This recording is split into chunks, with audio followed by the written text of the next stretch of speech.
Hello survivors, welcome to a brand new Conquest Dark video. We're going to jump straight into it. This is for the early access. Comes out in a couple of hours, but we've got a whole lot. There's brand new characters like the Human Acolyte of Q. We're not going to be doing that one. We're looking for the Oathkeeper. Absolute banger of a character, especially if you like things like Hammerdins or shield throws or anything like that from, the D4 Diablo sort of type-esque games. D4 Diablo. We are looking for a specific one, so we're just re-rolling over here. Attack speed, primal, no. We're looking for solar damage, or we're just looking for something better like rare loot would be fine. That's okay. Not lunar damage, because we do solar damage with the character. And not primal damage either, because again, it's full solar. Game doesn't want to give us anything. Let's see, critical hit, bleed, nope. Damage to elites, resist piercing, chance. Lunar and solar, that doesn't help us. Crit chance and attack, no. We could go for this, but no. There we go, we finally get some solar damage. Alright, perfect. And then we use a one-handed weapon. We don't dual wield though. Maybe I don't think it's considered dual wielding. So we can go with savage tactics again. No, actually. Where is it? We're going to go treasure hunter for the rare loot and the medium armor. And then we quickly have to go and defeat the skeleton over here so we can get our gear just before anything else spawns. And we are going to go for the hammer of soul. We don't need to re-roll anything. Oathbringer is very strong for when you first start off playing, because you won't have the hammer of soul. And I haven't tried divine purge yet though, but I want to show you guys hammer of soul just because of how cool it is. So it is a ranged attack. We throw literally a hammer throw, and we're throwing it at the enemies, and we're going to land up getting shield toss as well as righteous fire. They're not called that in this game, but just in case you've played other ARPGs, that's exactly what they're going to be, and it's just easier to assimilate with things that we've already known. So we're going to rock up with Radiance, Praise the Sun, and then there's a third option. We're going to try and get those maxed out as soon as possible, because that's going to obviously help our damage quite a lot. Next level, level 3, is when we get our shield throw, which is our passive ability. I mean, not passive, our power ability. So this is our power ability. We want Shield of Vengeance. I have played Sacred Hammer. It's pretty cool, pretty fun. I haven't tried Solar Spear yet, but there's a lot to still try. So we'll see what happens. And obviously, if you guys like the video, then we'll put out more content on the video with other skills, other characters, other abilities, and so on and so forth. So, I mean, every single character has like 3 or 4 different ways to play them. They've got different classes which you can play. So the Oathkeeper has different subclasses, which we are playing already. And then there are the different skills based on those subclasses as well. Well, not based on the subclasses, there's just different abilities that fit in to the different skills and so on and so forth. This is the third one there, the Flash of Light. We'll get the solar damage one a bit later, but now we just want to defeat this elite so he can drop us some gear. And there we go. So we get a rune. The first rune's going to go on the Hammer of Soul. We're going to go for crit damage and crit strike, which we've got. Since we've been unlocking a lot of them, we've got them at quite a decent level. So that helps. And then Sun-Blessed Gauntlets are quite good normally. Otherwise, what is this? Resistance and HP. That's critical hit damage, primary attack, ability damage, and attack reach. So these Savage Braces are amazing just because of the stats they got. And we can increase our solar damage as well. Oh, that is so good. Alright, beautiful. Also the Hammer of Soul, which is our auto attack, as you can see, is an AoE. And then also the Aura of Soul is the Righteous Fire. Beautiful. So yeah, our hammer ability or our auto attack is a AoE hit. So it hits everything in a certain radius between the main target hit. So you can actually see that little shockwave that occurs. Fantastic. So this is the tier 3 difficulty. So it has those 3 skulls when you click on it, which means it's a longer map. And then it is also a much, what else is the wording I can use here? It gets harder, so every time you get up a tier, it increases the stats. The monsters do more damage and they become more healthy. Instant attack. Instant attack is super helpful. Let's see, attack reach, attack speed. Attack speed could be good, but a 3 set for this. We will be on a 2 set already with attack reach. Actually, I'm going to go attack reach for now. Movement speed, movement ability damage, that could become quite handy. Primal resistance. Let's reroll these. We've got a reroll. Primal damage we don't need. There, solar damage. Beautiful. Alright, let's add the critical damage. So now we crit and we have crit damage. That just makes so much sense. And also our Aura of Soul. As you can see, dealing much damage. I think it actually got buffed. I think the AoE recently got buffed. So in the time that I've been playing, the AoE has actually been increased. I could be wrong, but definitely something I'm seeing.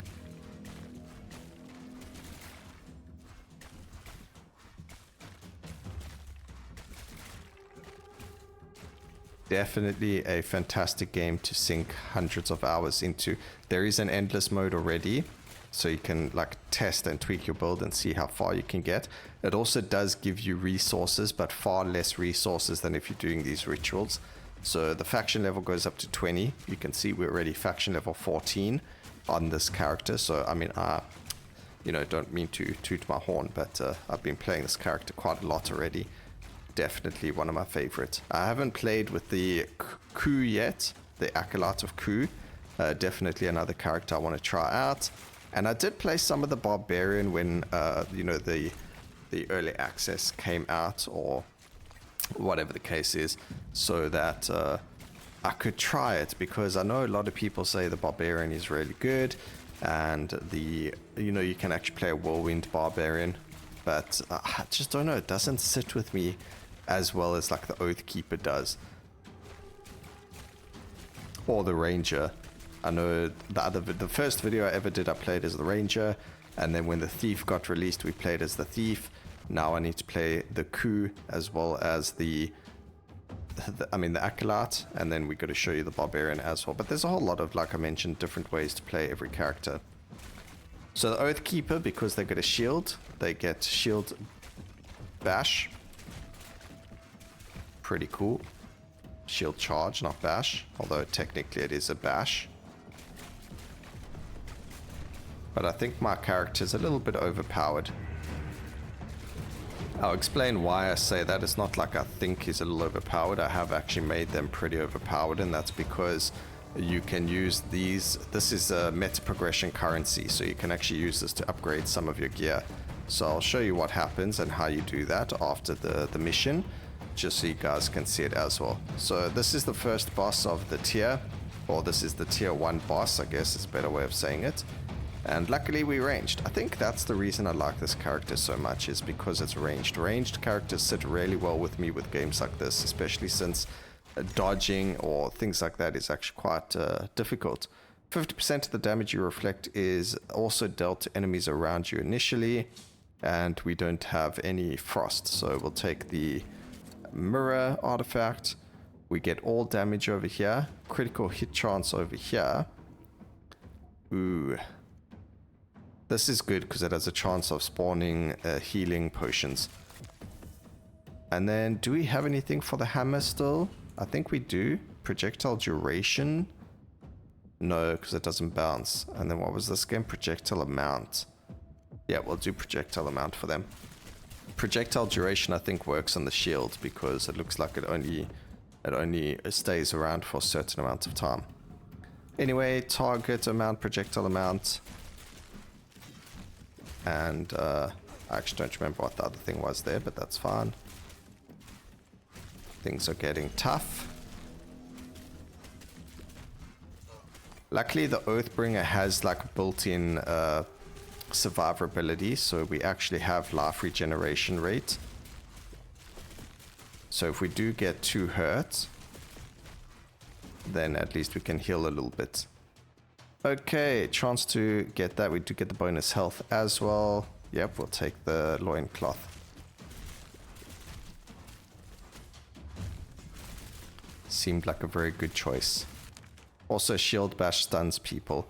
Energy cost reduction. Chance to burn. Let's go with chance to burn.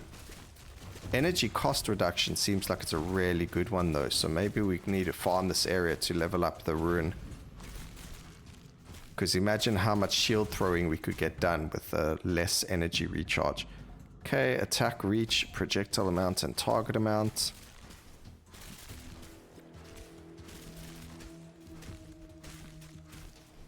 And then we do have the ability now to shoot more than one shield, as you can see.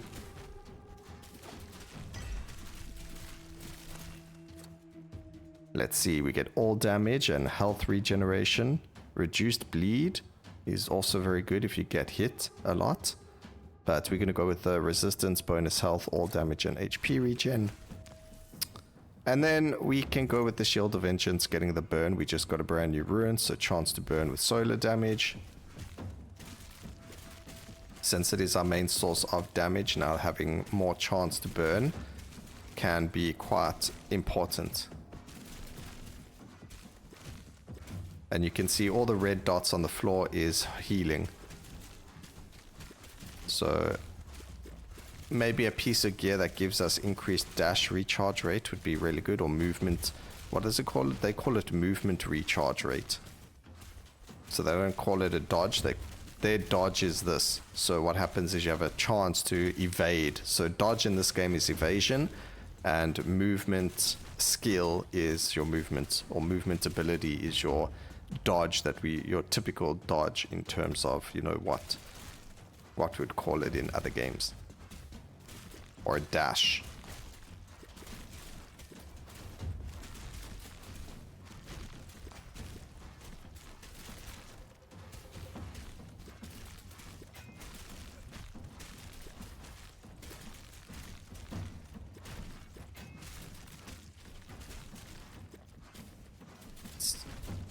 Much else happening over here. We're just trying to survive. There should be another elite that happens at about the 4 minutes left mark. Oh, do you know what? I must show you guys the Oathkeeper, because there is something interesting about him, the original version of the Oathkeeper. We'll do it on an easier level in the future for another video. Again, if you like this video, just hit the like button. Let me know down in the comment section if you'd like to see more of it, so that we can provide you with more videos on the game. But yeah, there is the base version of this character who actually gains energy shields, gains a barrier. So you literally become immortal. Also, I was incorrect. It's the 5 minute mark, not the 4 minute mark. What was the other thing that we have for this? We've got projectile split chance, or we've got projectile duration. Does it count as a projectile?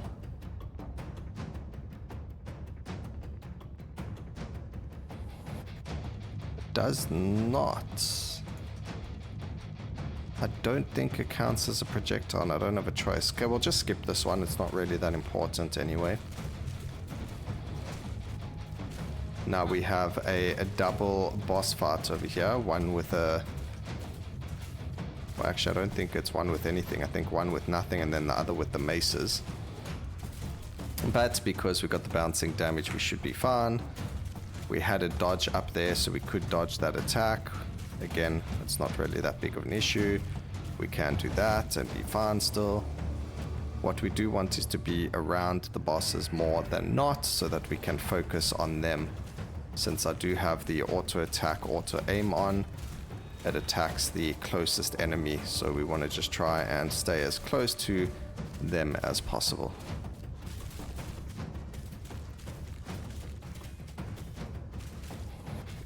Okay, there's the one. Okay, so the one did have the small one and the other has the big one. So I was right. I guess we take that artifact, even though it doesn't really help us. And now we've got projectile pierce, damage to burning. There we go. I don't know what chained targets does, or what that means. So we'll do damage to burning. We can increase our critical hit chance. And that's chance to burn. Let's go and add the chant damage to burning. Fantastic, look at that.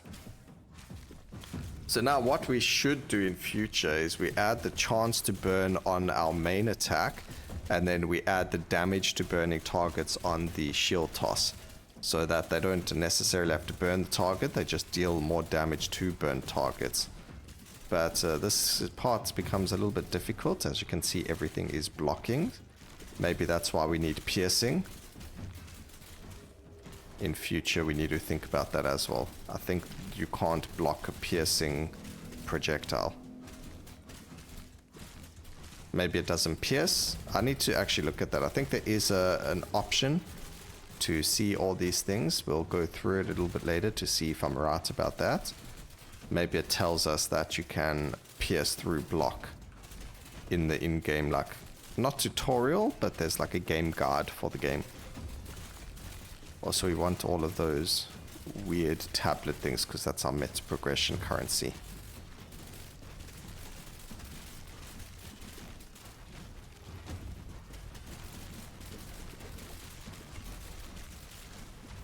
Okay, we did get a rune drop over here. We're going to go with the attack speed and instant attack. It is nearly at max level. Aura of Soul, do we have anything for you? We just got attack reach. It's not an attack though. We'll just skip it. I would like to see us being able to swap what weapon we picked there to pick the rune. But I guess choices do need to be like, you need to have some kind of control over your choices. Choices matter. Alright, we aren't even level 15 yet. There should still be one more boss. Oh no, there won't be. I think it's just survive now. Maybe? No, 2 minutes there'll be another boss. That's right. One more boss at 2 minutes and then we'll be A-okay. 3 minutes left here. And we're dealing some good damage. That's why I like the hunter. The huntress or the hunter, depends on which gender you get at the time, but doesn't really matter too much. There is actually a option there, or it's actually oh man, it's not a hunter thing. I need to go find out where we can get that again. It's one of those artifacts. So there's an artifact you can pick up that makes it so that your critical damage is can be really, really high. So that when you do crit, the crit does like an extra extra 1,000 damage or something. 1,000% damage, sorry. So I need to just find out where that artifact is and try and get it, because that was dope. Seeing your screen with like 15k, like there we did 10k crit, 13k, but having that on every single crit can be really, really cool. Although having it on some of them is also really cool. 16,000 seems like a pretty good number to have. Here is the final boss. Ah, it's a grappler. What the heck? I'm perma-stunned. I can't get away. What the heck? Wow, okay. Maybe that's not supposed to be happening, eh? How do you... That's not cool. Wow. Okay, we got another artifact, which is Crest of the Lightbringer. So when we block an attack, we have 50% chance of causing a surge of light, dealing 2,500 solar damage to each enemy caught in it. It also heals us, so this is actually something that will be good for us over here. It might be better to play the Oathbreaker here, and we'll probably do that again. So if you guys want to see me beat this level, let me know down in the comment section as well. We've got, so that's what we're looking for, the artifact. We did unlock some new skills as well. A new obelisk, some more altars, and some more of those. So that is the game. This boss is actually insane. I do want to show you though, if you go to the Stygian archive and you click on here, you can see all the stuff that you have done. So we actually need to go and get the upgrade armor rarity as well as the ancient rarity. We also need to unlock additional character selections, sun-touched rituals and moon-touched rituals. There's still these two races, so we've only got human. These ones over here have +1 bleed immunity. What does this one have? No stun immunity, so that would have been interesting. There's still more origins that we haven't unlocked. There's 2 more. We've unlocked all the classes. Like I mentioned, we haven't really played on all of them. Look at the class proficiencies though. So the shields is actually a proficiency. I haven't seen anything divine devotion or like natural or auras, sigils, things like that. So it will be quite interesting to see there. Class masteries as well look very interesting. Here are the class masteries that you can get. Here's the weapon set, so we don't even have all of the weapons yet. But as you can see with the Hammer of Soul, we've got it all the way to max. And maxing it out increased its ability damage. And then also it did something else. Like over here, it increased the slots. That was the slots. So you get 2 additional slots and then it's just ability damage. With that, armor sets, there's still a couple that we need to get.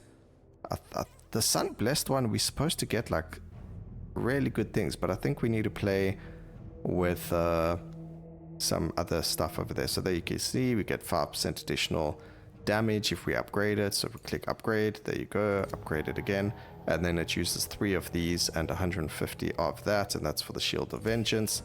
And then it's got more ability damage as well as the empty slots, and that happens with everything. So there's a whole lot of different things. Aura of Judgment, when your power attack triggers, judge up to 4 enemies within the aura, dealing damage. That's also pretty interesting. Arcane Orbs, Arcane Missile, those are all skills for the Kun. Movement abilities, also a whole lot of them.